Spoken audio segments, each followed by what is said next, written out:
Bom dia, meu nome é Aguinaldo Tadeu, eu sou escritor, eu sou de Congonhas e estou feliz de mais uma vez poder participar da Flick. Eu moro em Brasília já há 10 anos, estou lançando agora meu 7º livro, que é o romance histórico A Mulher que Proclamou a República, pela editora Penalux. Neste romance, ambientado no Rio de Janeiro do século XIX, eu coloco Deodoro, Marechal Deodoro, contando a versão da história dele, né? Sendo ele um monarquista que proclamou a República. Por que Deodoro fez isso? Então é o que eu conto aqui no meu romance que eu estou lançando agora, A Mulher que Proclamou a República. Eu vou conversar com vocês um pouco sobre a minha trajetória e algumas dicas, né, da minha experiência como escritor. Este é o meu 7º livro. Eu comecei em 2006 o meu livro de poesias De Mineiro e Louco com Mais um Pouco. Depois, em 2009, eu lancei outro livro de poesia que chama Enquanto Eles Jogam Bombas. Em 2011, eu lancei um livro de contos de casos mineiros que chama O Dono do Rádio. Em 2014, eu lancei um romance ambientado aqui em Brasília que chama Desafinados no Coro dos Contentes. A história desse livro se passa praticamente no setor bancário e no setor comercial sul. Em 2017, eu lancei o livro infantil A Voz Dourada das Cidades. Neste livro, eu conto a importância dos sinos das igrejas históricas mineiras para as crianças, né? Principalmente a criança de cidade grande, como Brasília, talvez ela nunca ouviu um sino e ela não sabe da importância de um sino nas comunidades pequenas como as cidades históricas mineiras. Em 2017 também eu lancei a coletânea de contos 32 Cartas. E agora eu estou lançando o meu romance histórico A Mulher que Proclamou a República, editora Penalux. Então esta é a minha trajetória como escritor. Muitas vezes as pessoas perguntam pra gente, né? Você é escritor, mas como é que nascem as histórias, né? Isso vem na sua cabeça? Como é que isso funciona? No meu caso, eu tenho uma experiência muito especial, porque na minha infância, meus avós, Vicente e Conceição, eles moravam numa cidade pequenininha lá do interior de Minas, perto de Congonhas, né?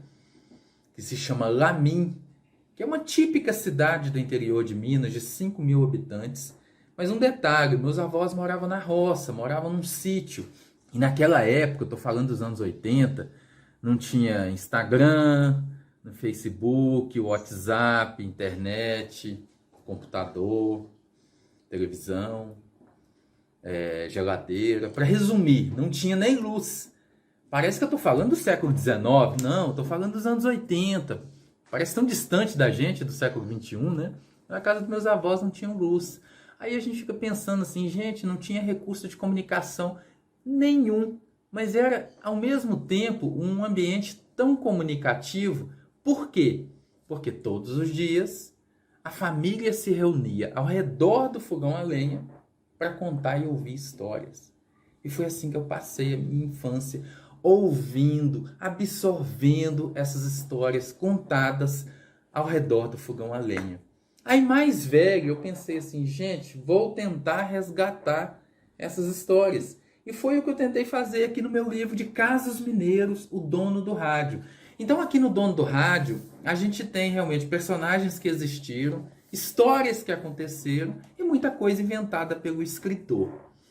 Por exemplo, toda cidade pequena tem os seus personagens, né, característicos. É um padre, é um político, é um bêbado, é um doido manso, é um mentiroso. Fazem parte, né, do folclore de cada cidade do interior. Quem vem do interior sabe disso. E lá em Lamim, tinha um mentiroso muito famoso.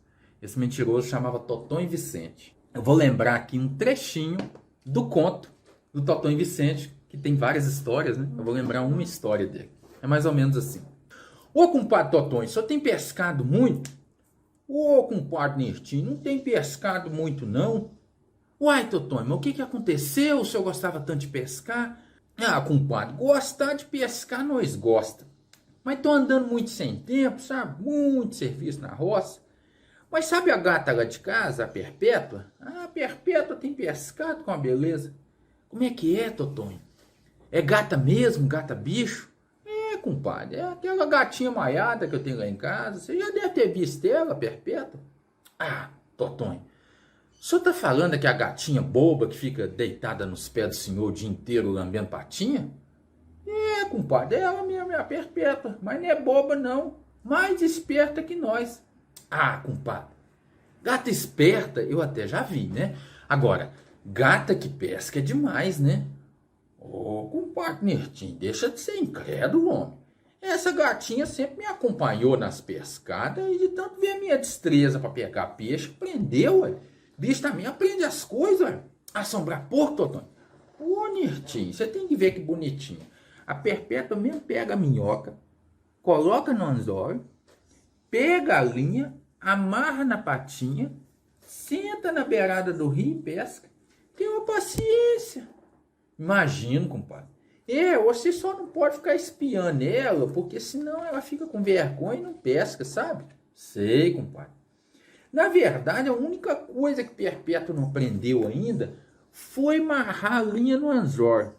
Mas vai aprender porque essa gatinha é esperta que só. Ô, compadre Totonho, e essa sua gata que pesca, ela pega alguma coisa? Ô, compadre Nertinho, se pega. Antonte mesmo, eu tava sentado aqui nesse tamborete cortando fumo. Fiquei espiando Perpétua chegar, compadre. Ela chegou toda faceira. Trazia mais de 30 lambari amarrados numa fieira, compadre. Tinha cada bitelo desse tamanho. Isso fora os que a compram pelo caminho. É, compadre Totão, não tem jeito com o senhor não, tá? Depois dessa eu vou embora. Um abraço pro senhor. Ô, compadre Nertinho, na verdade a Perpétua aprendeu tudo, foi com a mãe dela. A mãe dela era danada. Pena que o senhor tá com pressa, um dia quando o senhor tiver com mais calma, eu te conto uma da mãe dela.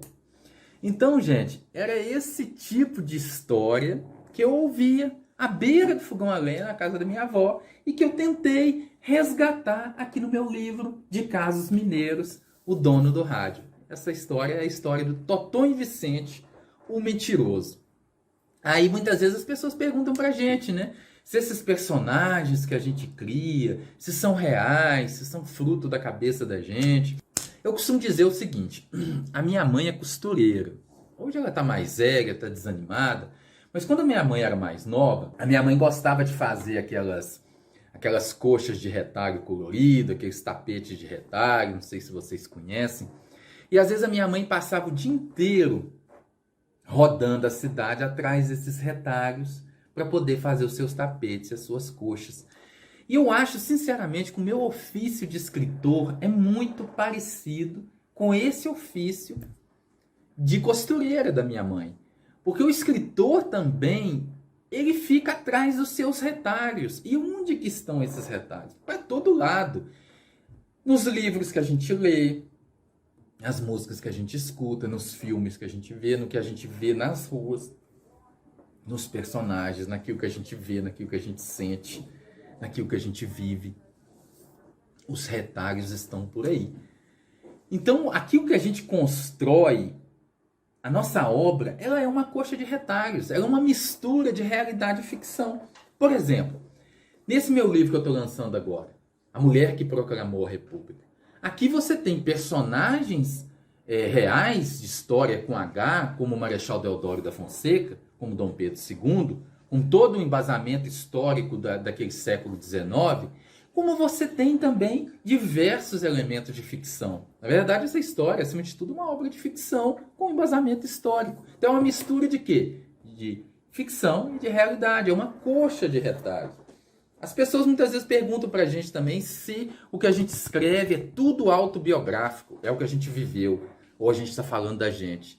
Nem sempre. É o que eu estou falando da coxa de retalhos. Tem sim muita coisa da nossa vida, eu acho que a obra é fruto realmente da gente, daquilo que a gente viveu, daquilo que a gente ouviu, mas é fruto também da imaginação e é fruto do que a gente lê, da nossa percepção do mundo. Então realmente é essa mistura. Lembrando da costureira que vai misturando os retalhos coloridos. É o que o escritor faz também. E aí às vezes a gente fica perguntando assim, para que serve a literatura, né? Nesse mundo tão utilitário que a gente vive, onde tudo tem que gerar lucro, para que serve o livro nessa cadeia do lucro, né? Se a gente for pensar dessa forma, o livro não serve para nada. Só que para mim, no meu modo de levar a vida, no meu modo de entender e de sentir o mundo, eu penso que a nossa vida seria absurdamente insuportável sem a presença da fantasia, sem histórias para ler, sem histórias para ouvir, sem história para contar. E para mim, o livro é sim o grande portal da fantasia. Eu acho que todas as outras artes são portais da fantasia. O cinema, o teatro, a música, a dança. Mas o livro, para mim, de uma maneira especial, é sim o grande portal da fantasia. Por quê? Por causa de 3 elementos que o livro tem, que são bem interessantes. O primeiro é que o livro exige exclusividade. Quando você está diante do livro, você está só diante do livro. É diferente, por exemplo, da música. Você pode estar dirigindo um carro ouvindo uma música. Da mesma forma, o cinema. Você pode estar em casa assistindo um filme, batendo papo, beijando a boca. O livro não. O livro é você e o livro. Exclusividade. Um outro elemento que o livro também traz, que eu acho muito interessante, é o silêncio. A gente vive uma vida muito agitada, muito barulhenta, e a gente precisa do silêncio. Eu acredito na força do silêncio. E por onde que vem o silêncio? O silêncio vem da reflexão, vem da oração e vem da leitura. Então o livro também é esse elemento que precisa do silêncio e que traz o silêncio para o nosso dia a dia. Um terceiro elemento que faz do livro, para mim, o grande portal da fantasia, é que o livro ele é incompleto e infinito de possibilidades. O que eu quero dizer com isso? Por exemplo, você pega o cinema. O cinema, ele vem pronto para a gente, né? Como ele é muito visual, como ele tem muitos elementos, ele é muito audiovisual, né? Ele está pronto. Não tem como a gente imaginar muita coisa ali assistindo um filme. O livro não.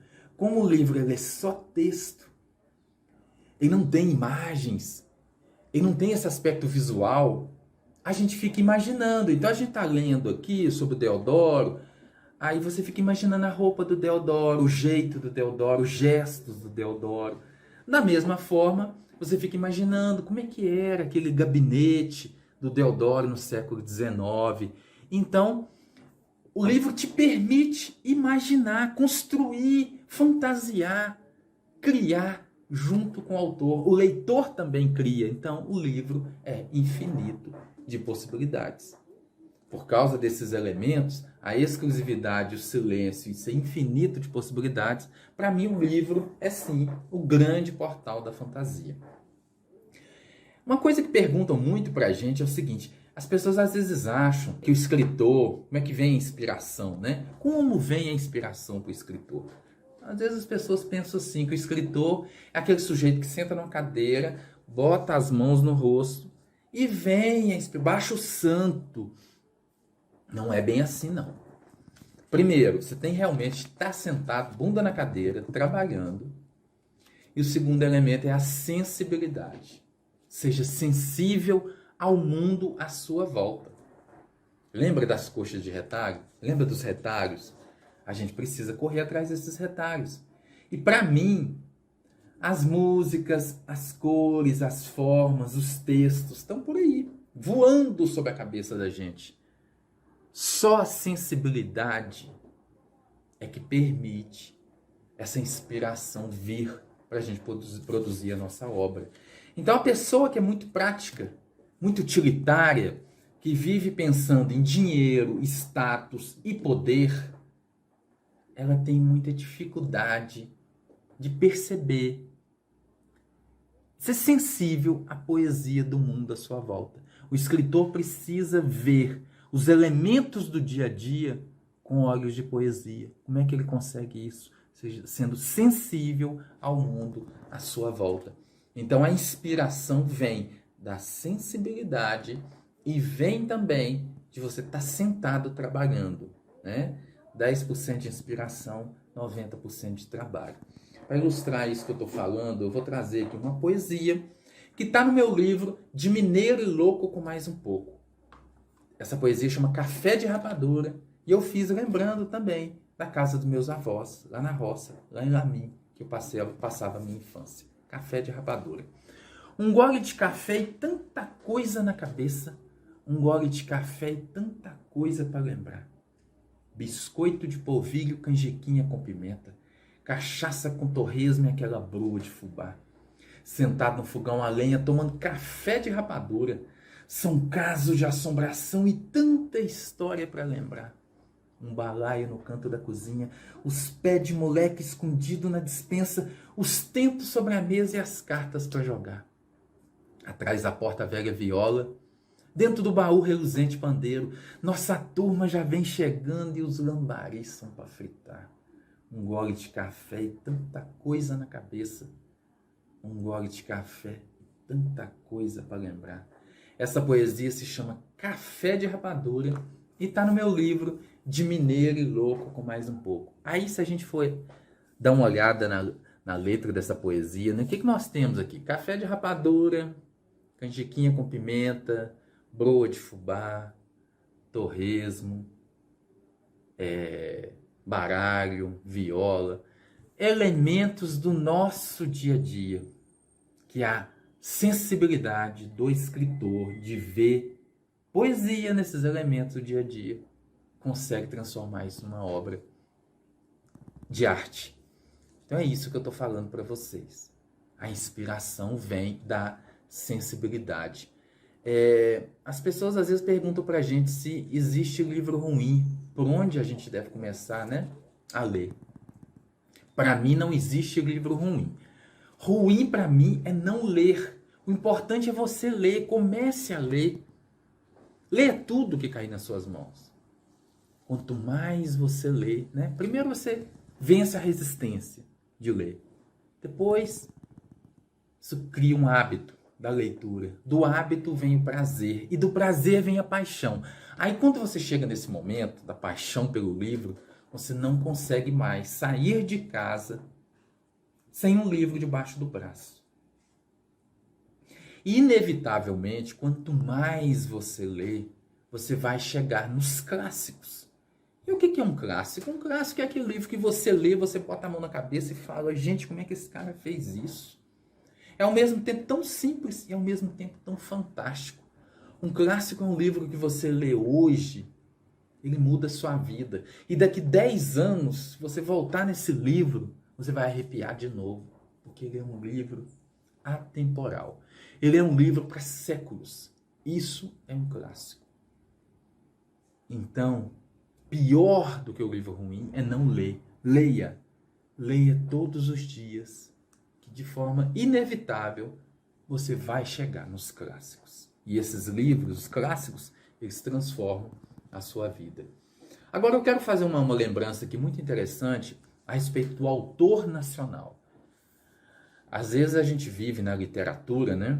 Aquilo que o Nelson Rodrigues dizia lá nos anos 50, o grande Nelson Rodrigues, que o brasileiro tem síndrome de vira-latas. O que é a síndrome de vira-latas? É a gente achar que só o que vem de fora que é bom. O cinema de fora é melhor, a música de fora é melhor, o livro de fora é melhor. E não é bem assim. Nós temos na nossa literatura grandes autores que poderiam, inclusive, ter vencido o Prêmio Nobel, como Guimarães Rosa, Jorge Amado, Carlos Drummond de Andrade. Vai ficar só nesses 3.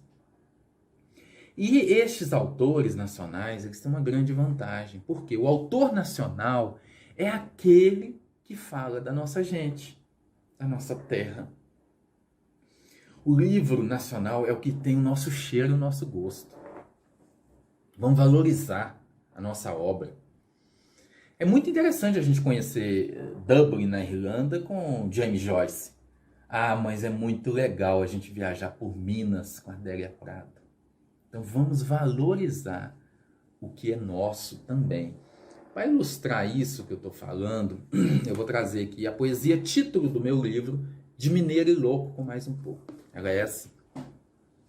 Sentado à beira do caminho, o olhar vai longe, subindo e descendo montanhas. Deslumbramento. Pensamentos que se alternam entre o passado e o presente. Futuro não.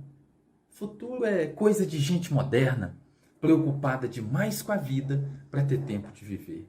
Um cigarro de palha na boca, uma conversa boa, as horas custam a passar. É a deliciosa eternidade de uma conversa mineira. Futebol é Cruzeiro ou Atlético, mineiramente América. Comida boa é a quente, deliciada à beira de um fogão a lenha. Bebida é um café de rapadura e aquela cachaçinha para abrir o apetite que ninguém recusa. Religião é a católica, mas uma boa simpatia até que cai bem. Política é agradar a todos. Mas o voto bem lá no fundo é para um só. Gente feita de ferro com coração de rosas, que sabe trabalhar a terra e gosta de uma boa prosa. Lá na cidade tem ladeira, Maria fumaça que apita o léu, igreja que fala com igreja, profeta que olha para o céu. Gente que vê assombração, entende voz de sino, conversa com os animais. De mineiro e louco, com mais um pouco. Então essa poesia título do meu livro, De Mineiro e Louco com Mais um Pouco, ela ilustra bem essa questão do autor nacional, né? Só o autor nacional fala da nossa aldeia. Se você quer ser universal, fale da sua aldeia, das suas coisas, da sua gente, da sua terra, do seu cheiro, do seu gosto. Guimarães Rosa é universal, falando do sertão mineiro. Jorge Amado é universal, falando do interior da Bahia. Gabriel Garcia Marques, Prêmio Nobel de Literatura colombiano, é universal, falando do interior da Colômbia. Então, se a gente quer ser universal, vamos valorizar a nossa aldeia. Falar das nossas coisas, da nossa gente e da nossa terra. Para finalizar, quero dar algumas dicas para quem tem vontade de ser escritor. Eu vou falar três sugestões, rapidinho. Primeira, se você quer ser um escritor, leia muito. Não há segredo. Você fala daquilo que está dentro de você. E a leitura é o alimento da alma do escritor. Leia muito, leia todos os dias, leia de tudo, leia os clássicos, leia os autores nacionais. Quanto mais retalhos você tiver, mais bonita vai ser a sua coxa de retalhos. Então leia muito. A primeira sugestão. A segunda sugestão é: acredite no seu trabalho. Você é o seu primeiro crítico. Então, se você escrever um texto e você gostou, acredite nisso. Fique sem vergonha, mostre para as pessoas. Eu vou contar uma historinha para vocês. Eu trabalho no Banco do Brasil e eu trabalhava aí em Congonhas. Eu estava indo trabalhar a pé. Aí eu passei por uma cena muito bonita. Uma galinha ciscando os seus pintinhos. Gente, é uma cena carregada de poesia. Aí eu fui matutando isso na minha cabeça, matutando. Quando eu cheguei lá no banco, eu liguei o computador, escrevi a poesia, li, gostei, imprimi, olhei no papel de novo, li, gostei, botei no quadro de aviso lá da agência do banco. Poesia está no meu livro, De Mineiro e Louco com Mais um Pouco. E essa poesia se chama Galinha e o Poeta. Ela é assim: enquanto um homem passa ligeiro, com os olhos no relógio, com as mãos no telefone, com o pensamento na carteira, uma galinha cisca tranquilamente por seus pintinhos. Coitada! A galinha não tem relógio, não tem telefone, não tem carteira. Ninguém percebe, ninguém vê, só o poeta, que não tem nada para fazer. Tão bonitinha, né? Fiz essa poesia, botei no quadro de aviso. Não deu 5 minutos. Saiu um gaiato lá de dentro. Que bobajada é aquela que está no quadro de aviso? Aquilo lá, falar de galinha ciscando para pintinha, o que você chama de poesia, para mim é uma bobajada. Ô, gente, eu fiquei chateado. Todo artista é vaidoso. Quem diz o contrário é mentiroso. É lógico que eu fiquei chateado. Então, gente, mais ou menos um ano depois, eu já morando em BH, e o Rubem Alves, grande escritor, Rubem Alves, ídolo, deu uma palestra em BH e eu fui assistir essa palestra. com o meu livrinho, né, de Mineiro e Louco, debaixo do braço, porque eu queria trocar livros com meu ídolo, com Rubem Alves. Quando chegou no final da palestra, o Rubem Alves disse assim: "Ô, gente, eu estou muito velho, estou muito cansado, estou muito doente, eu não vou autografar livro, vocês me desculpem."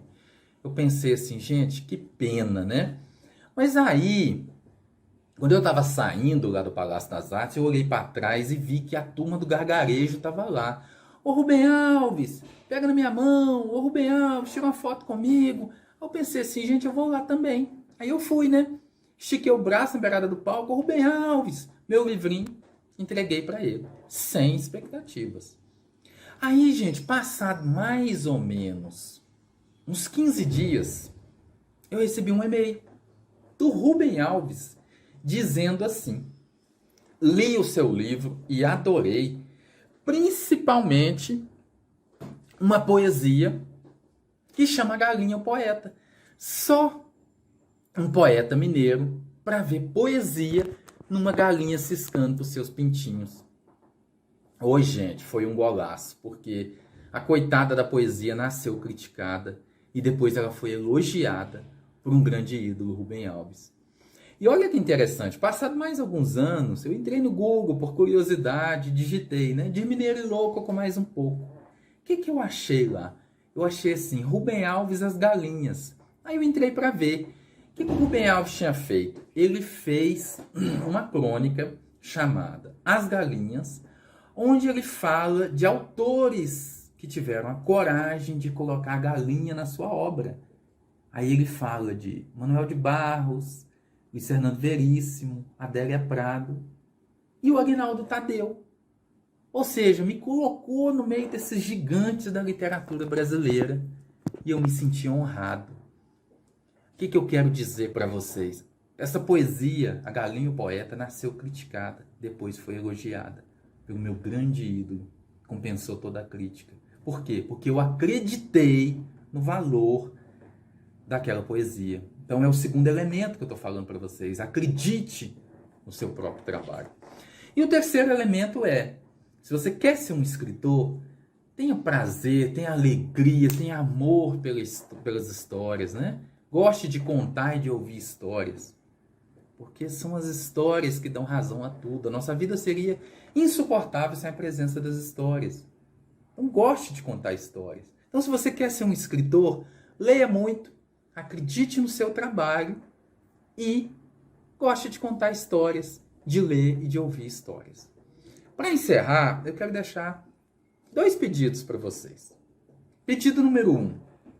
Coloque o livro na rotina de vocês. Leia todos os dias, nem que seja meia hora, mas todos os dias. Porque o livro, ele é o grande portal da fantasia. E o livro é o alimento maior da alma do escritor. Então, lembra dos retalhos? Você precisa desses retalhos para você fazer a sua coxa. Esses retalhos vêm muitas vezes das leituras que a gente faz. Coloque o livro na sua rotina. Esse é o meu primeiro pedido. Minha segunda sugestão que eu deixo para vocês é, vamos fazer um exercício. Aliás, 2 exercícios. Um exercício para poesia, um exercício para prosa. Qual é o exercício para poesia? Olhe à sua volta. Pegue um elemento aí que está perto de você e tente fazer uma poesia sobre isso. Sobre um copo, sobre um livro, sobre uma televisão, uma caneta. Vai escrevendo e tente fazer uma poesia sobre esse elemento que está aí perto de você. Igual eu fiz sobre o café de rapadura, a galinha e o poeta. Vamos tentar ver poesia nos elementos do cotidiano. Primeiro exercício.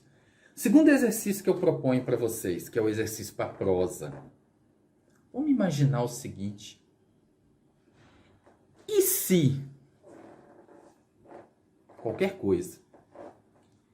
E se 2020 não tivesse a Covid? E se a Alemanha não tivesse ganhado de 7-1 do Brasil?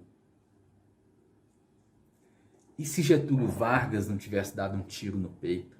E se e vamos tentar escrever uma história. Então são 2 exercícios que eu deixo para vocês.